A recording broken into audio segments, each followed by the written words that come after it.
Okay guys, this is your boy Bobby Shadow, and I'm making this video because it has just been announced who the new Doctor Who is. The person that will succeed Peter Capaldi on the series. Jodie Whittaker, the first ever female Doctor, has now come about. And I know that a lot of people are probably going to be pretty upset about this, whether it be the traditionalists, the purists, or whatever. But, well, it just seems like the sort of same sort of gut reaction hatred that comes about from longtime fans or new fans or whatever that came about when Doctor Who was announced as coming back, and the person who would be the companion would be Billie Piper. And based on ignorance, I mean, nobody thought that she would do a good job because she hadn't done a lot. She was mostly known as being a pop singer. She was kind of looked at the time as being a British Britney Spears, basically. But Billie Piper really did a great job, and people still follow her acting career even long after she left Doctor Who.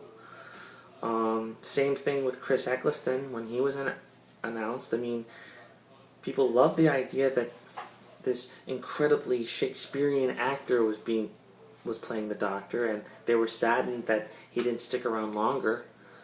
And stuff with David Tennant, and then the same kind of gut reaction that people had when Catherine Tate was announced as being the new companion for David Tennant, considering how much they loathed the Donna character, but they came to love her too. And then the announcement about Peter Capaldi replacing Matt Smith, the same stuff happened there, and people came to love Capaldi as well. So, or this initial reaction, you know, that people had when it was revealed that the Master had been regenerated into a woman, but people absolutely love Michelle Gomez as Missy. You know, I mean, I just don't understand it. I mean, I just have this feeling that the same thing is probably going to happen for Jodie Whittaker. People are going to hate her at first, but then they're going to come to love her, and they're going to wish for her to stay a lot longer, however long she decides to stay in the role. Okay, my thoughts about Jodie Whittaker.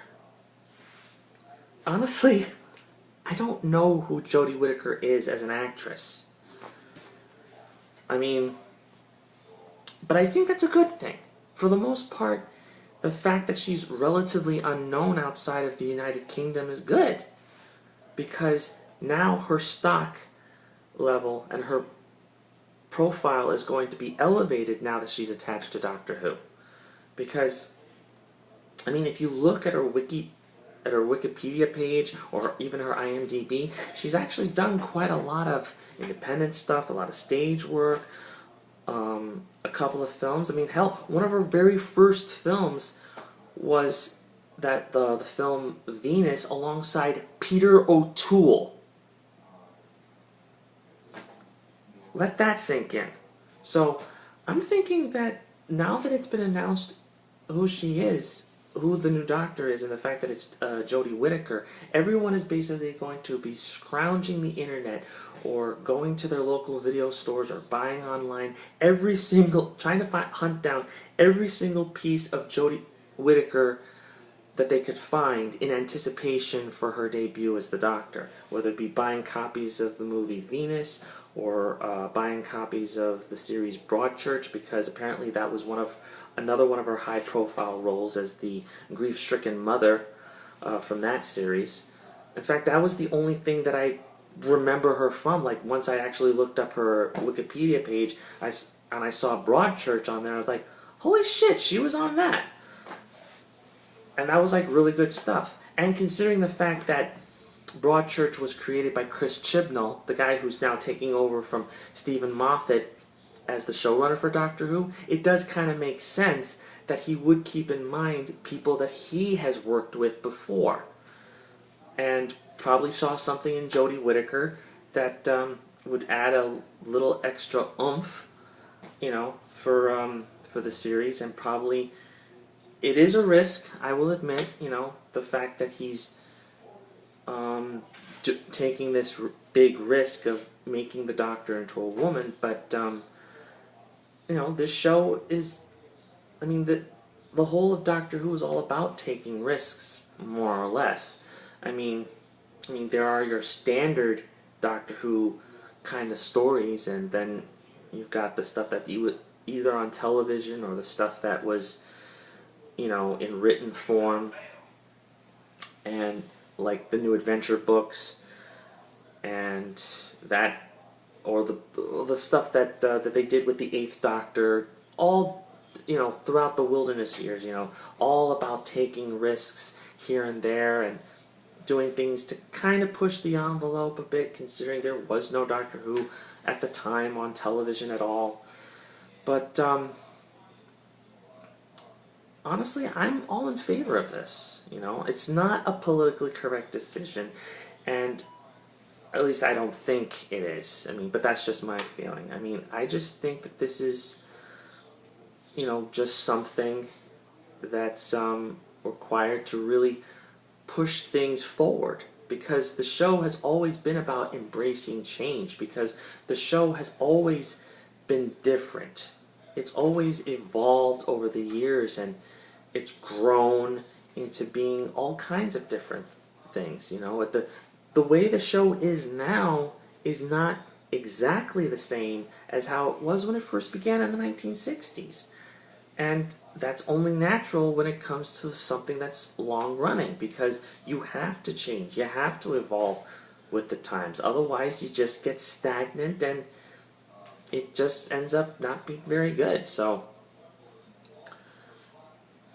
I'm all for the Doctor being a woman. I'm looking forward to seeing what Jodie Whittaker brings to the table, because it's not about the fact that the Doctor's a woman. I'm just looking forward to seeing how she performs as an actress, and what her interpretation of the character will be, and how well she gets on, with whoever her companion happens to be. If they decide to continue with female companions, or make a male do with the male companions, kind of like what they did with Nardole.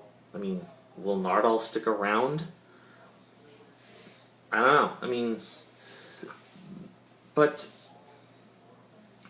I'm very much in favor of this. I definitely wish Jodie Whittaker nothing but the best, and I hope that she stays with the role for a couple of years. Not the 3 standard years that has become so standard amongst most of the new Who actors, but maybe 4 or 5 years or something. I don't know. Hell, I had big hopes about Peter Capaldi's matching Tom Baker's 7-year run, but that didn't happen, But that's a story for another day. Anyway, I'm just trying to say that let's just give this woman a chance, if take a chance to look up her IMDb.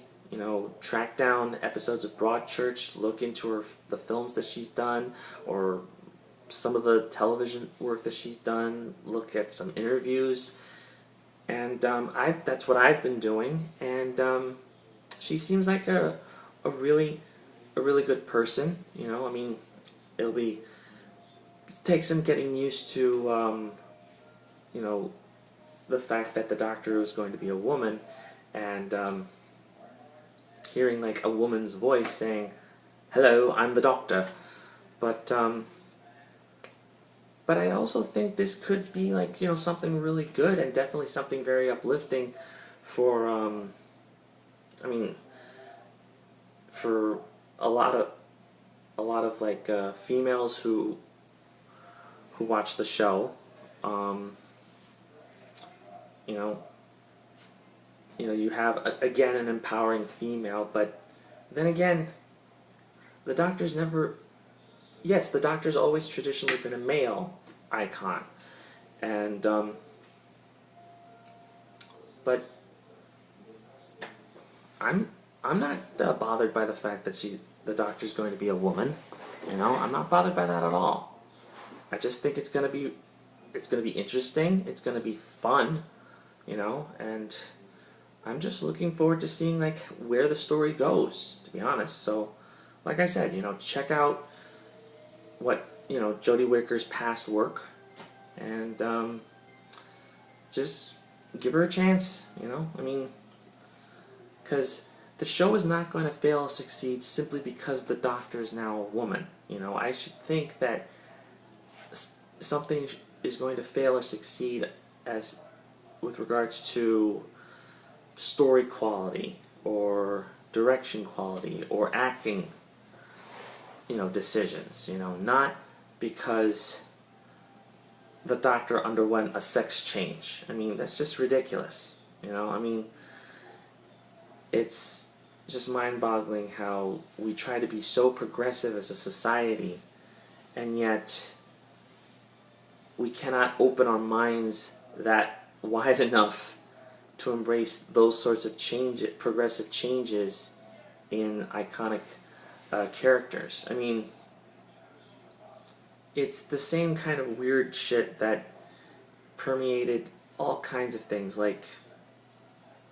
Think about when they did the Battlestar Galactica reboot, and they changed Starbuck, who was traditionally a guy, in the classic series, played by Dirk Benedict, and they changed the character into a woman, played by the really awesome Katie Sackhoff, and then the Boomer character, who was a black male on the classic series, into a Asian female.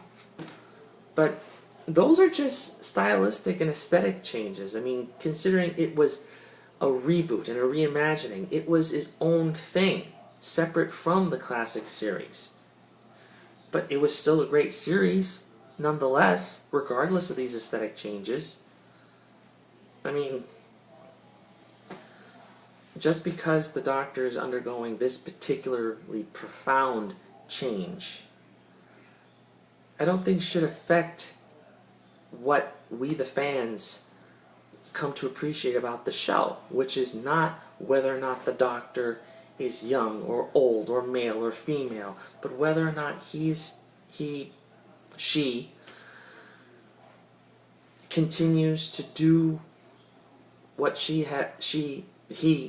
has done so well for the past 50 years, and that's take us to new worlds, new adventures, fight the bad guys, win the day, help elevate the companions into being better people, encounter heart-wrenching drama and tragedy, and indulge in a little lighthearted comedy, and have fun overall, encountering new aliens, new species, toppling governments, uncovering conspiracies, and so on and so forth. That's really what we should be looking forward to, and that's really what should still remain at the heart of the series, even if the Doctor is no longer the male lead, but now a female lead,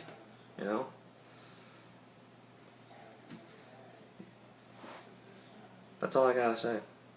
This and congratulations, Jodie Whittaker, and see you in 2018.